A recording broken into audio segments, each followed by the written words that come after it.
Your Mazda 2 will typically need a brake job somewhere around 120,000 miles, but changing the brakes on these cars is very simple. Let's get started. With the car on the ground, use a 21mm socket and either a breaker bar or an impact gun to loosen the lug nuts on the wheel. Do not remove the lug nuts yet, otherwise the wheel will fall off and the car will fall on the ground.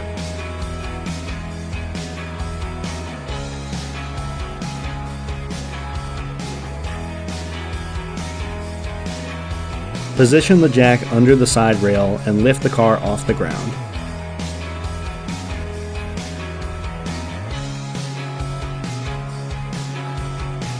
Place the jack stand under the jack point and slowly lower the car onto it.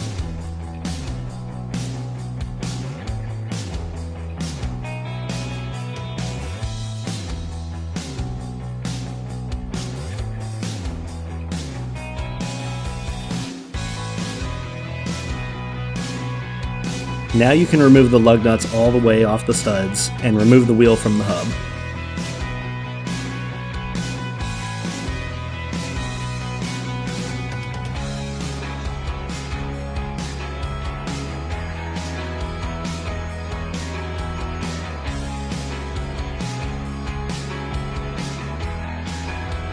Take your 14mm socket and attach it to your ratchet.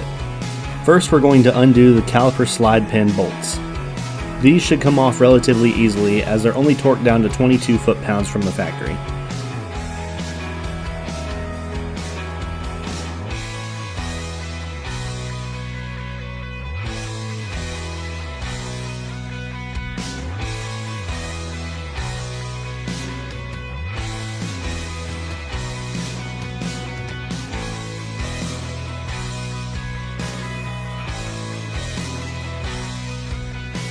Once the slide pin bolts are out, remove the caliper from the carrier and set it on top of the knuckle.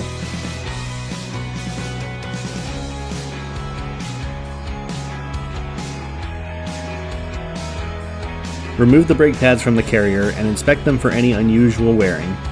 This would indicate some kind of issue with your braking system. If the pads are flat, then you're good to go. Next, we're going to use the 17mm socket to remove the carrier bolts that are holding the carrier to the knuckle.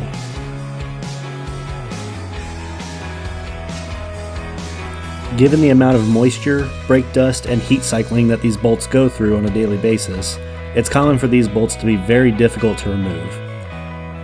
Adding some penetrating fluid like PB Blaster or WD-40 will definitely help.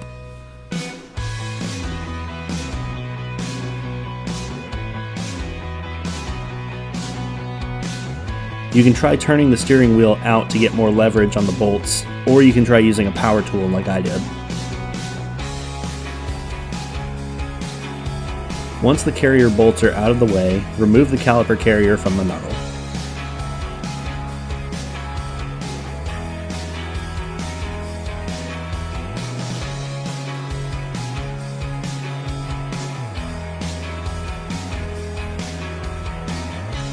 Finally, remove the brake disc from the hub by any means necessary. I prefer a hammer.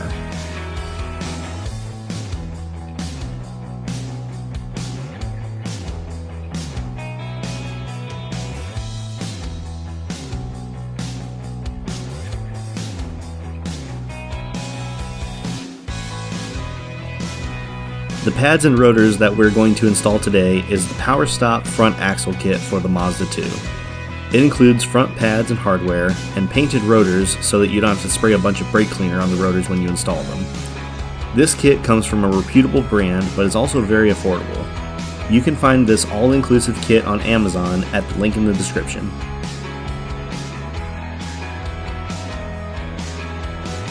Unwrap your new rotor and slide it onto the hub. Secure it in place with one of your lug nuts. Take the caliper carrier and remove any brake pad hardware that's still on it.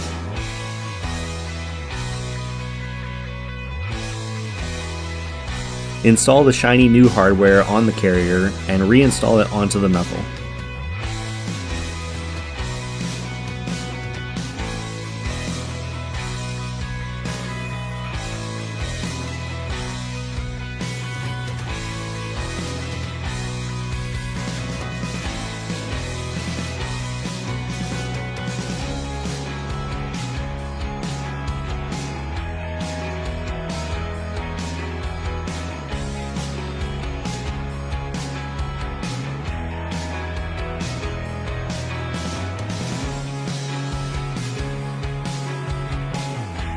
Open up your new brake pads and slot one on the front and one on the back of the carrier.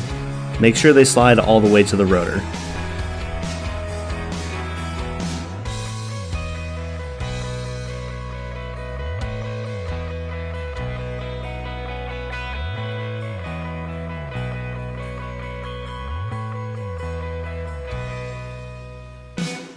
Using a torque wrench and your 17mm socket, tighten the carrier bolts down to 70 foot-pounds. Open the hood of the car and remove the lid from the brake fluid reservoir. Using a caliper spreader, open the brake caliper all the way open. I highly recommend purchasing one of these tools if you don't already have one. It makes brake jobs so much easier.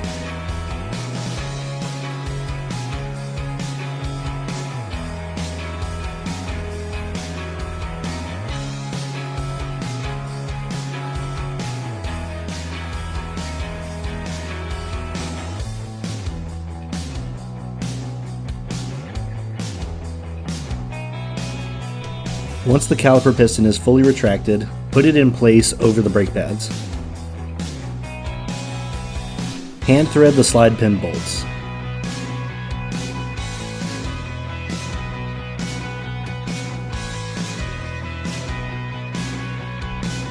Next, tighten them down with your torque wrench and your 14mm socket to 22 foot-pounds. Remove the lug nut that's holding the brake disc in place and place the wheel back on the hub.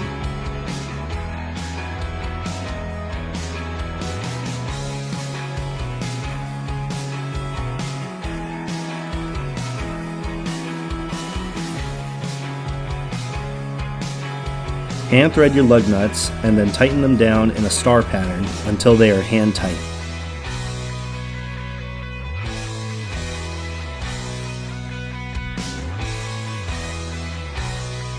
Make sure the wheel is firmly fixed against the hub by tightening the lug nuts down with your socket wrench and a 21mm socket.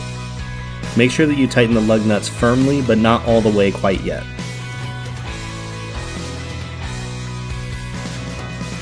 Jack up the car and remove the jack stand from under the pinch weld.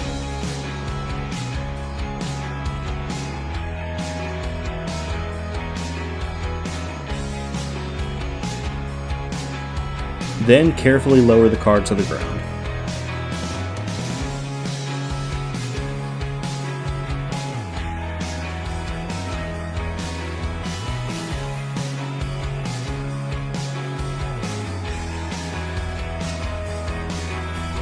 Torque down your lug nuts to 85 foot-pounds using the torque wrench and the 21mm socket. Repeat all of these steps for the opposite side of the front axle. Replace the cap on top of the brake fluid reservoir and close the hood of the car. Make sure that you firmly push the brake pedal several times before you start driving, and don't forget to bed your brakes.